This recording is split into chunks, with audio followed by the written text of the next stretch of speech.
I went to high school with this guy. We'll say his name is Steve. Steve and I were never close, but sometimes hung out in the same circle. He was in band, and I was in drama. Steve was always a little off. I think he may have had a learning disability, and maybe that resulted in him being socially awkward. I don't know. Anyway, by sophomore year, he was dating a friend of mine, so I saw him more often. By junior year, he had dropped out and tried to get his GED. That was the last I heard of Steve, for a while at least. Fast forward to the summer 2 years after graduating. Steve calls me up, out of the blue, and asks if I wanted to go camping with him and a friend of his that I didn't know. He said he knew a spot that was totally secluded and that we would be hiking 5 miles a day. He really tried to sell me on this. He insisted that it'll be awesome and fun and that we would all bond. As I listened to him, something from the pit of my stomach said, no, don't do this. Never being especially close to him and not having seen him for 2 years, I thought that it was weird that Steve would call me up out of the blue. I declined his offer. The following November, Steve is on the news because he had killed his partner. He worked for an armored van service and had stolen the money in the armored van. There were news updates about him fleeing out of the state. He was finally caught on a routine traffic stop, I believe. Anyway, when his case went to trial, his journal was entered into evidence. The prosecutor said that Steve wrote that he and his friend, the same one that was going camping, hatched a plan to become professional assassins. I believe that camping trip he invited me on was all a scheme so he could just get me in a secluded place so that he and his friend could practice how to murder someone, namely me.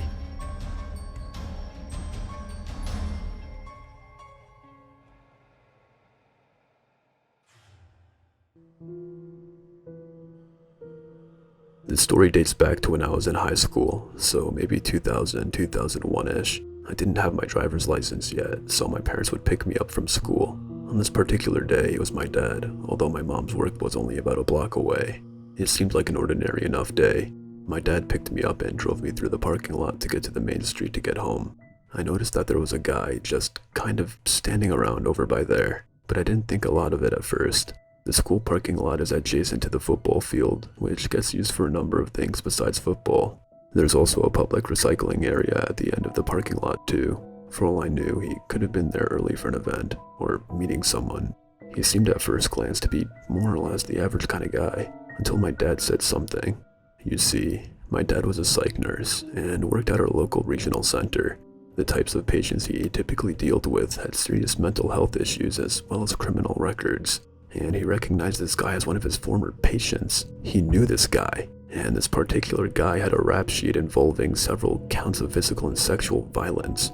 Telling me all of this was probably an HIPAA violation, but he thought it was more important that I should be aware. My dad had done a little recycling while waiting for me to get out of school, and noticed his ex-patient was there. And the guy wasn't just loitering. Oh no. He was watching the apartment complex across the street, taking particular notice of the young woman going in and out, and then watching the girls at my school as they headed for their cars in the parking lot just a little too closely. Who the hell knows what he was planning? Now, technically speaking, he wasn't breaking any rules at the time, but knowing what he did in the past, my dad called the non-emergency police line and let them know what he'd seen. He was told that they would take care of it, and they thanked him for letting them know. I never saw any cops come by. We were on our way home, and the non-emergency police usually take at least 30 minutes. So I have no idea what they did, if anything, or what happened to this guy.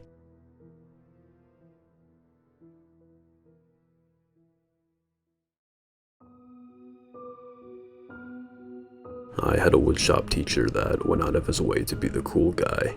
He would let us pretty much do anything in class. He would even let us go outside the door and smoke if we wanted. He would also come up to us guys and make sexual comments about female students. One time, I remember him coming over to me and a couple of other dudes with an open can of shellac, it's white and sticky, and saying, "Hey fellas, you got yourself a good whore when she can take a load like this." He then laughed, looked at a really attractive girl in the class and said, "Bet she does." We all kind of nervously chuckled and let out a big, "What the fuck?" after he walked away. Years after I graduated, I actually worked with him for a short time, and he was still creepy as ever. I just found this article saying he was arrested last year for inappropriately touching 3 female students and providing male students with drugs and alcohol. Also, if you search the high school on its own, you'll find many instances of abuse and general fuckery going on by the teachers and coaches. It's unreal.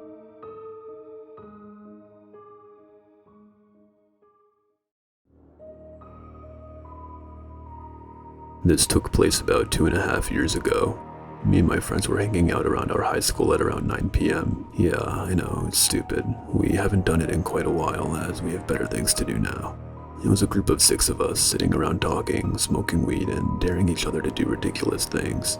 5 of us were all friends, but we had to tolerate this douchebag named Johnny. He was a mouthy, angry thug type. Not the type of person normally I'd like to chill with, but I'm glad he was there that night.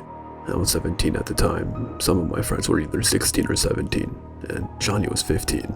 Anyway, we were hanging out in the yard area on the benches, and behind us was a small forest area with bushes scattered around.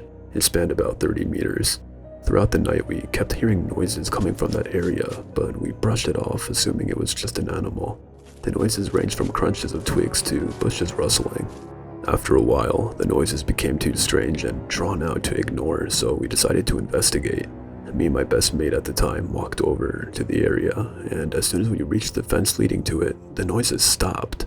I climbed onto the fence and attempted to look around to see if anything was there, and after at least 10 seconds, I decided that nothing was there. Alex turned around and proceeded to walk towards the rest of the group, and Johnny lightly jogged towards me. Me and him had a small back and forth while I was still on top of the fence, and all of a sudden, the bushes rattled and something emerged. I leapt off the fence as if I'd been shocked by 500 volts, turned around, and before us stood a bolting man in his 40s, wearing a dirty jacket and torn up jeans. Not the scariest image imaginable, but it certainly wasn't what we were expecting to see in the bushes on a Saturday night. For a good 10 seconds, everyone was silent. The man stayed still, but his eyes darted back and forth, settling on me and Johnny, and asked us in a sing-song tone, "What are you doing?" I'm lost for words, but Johnny fires back with, "Mind your own fucking business, you stupid cunt." The man licked his lips, smiled, and ran off in the area he entered from. This chilled us all, so we all decided to walk home in groups. I was getting picked up at Alex's house, so me and him left as my dad was parked there. The rest of the group walked off in the other direction.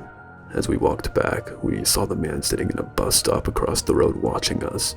He didn't chase or follow us, he just watched. Luckily, everyone made it back okay, and we never saw the man again.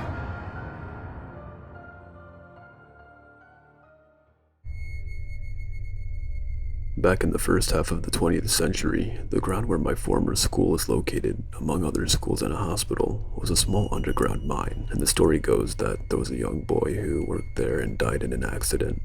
Later on, the mine was closed and sealed, and the buildings and some other small houses were built. My school was founded in 1938. The legend of the miner boy was quite famous among students and staff since, I don't know when. It was the legend of the school's building. Everyone knew about it, and there were some famous stories of experiences and apparitions that took place in the school labs, which were located 5 meters below the ground.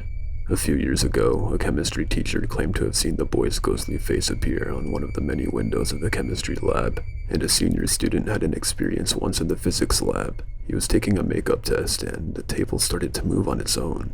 From what I heard, he got out of there as soon as he could.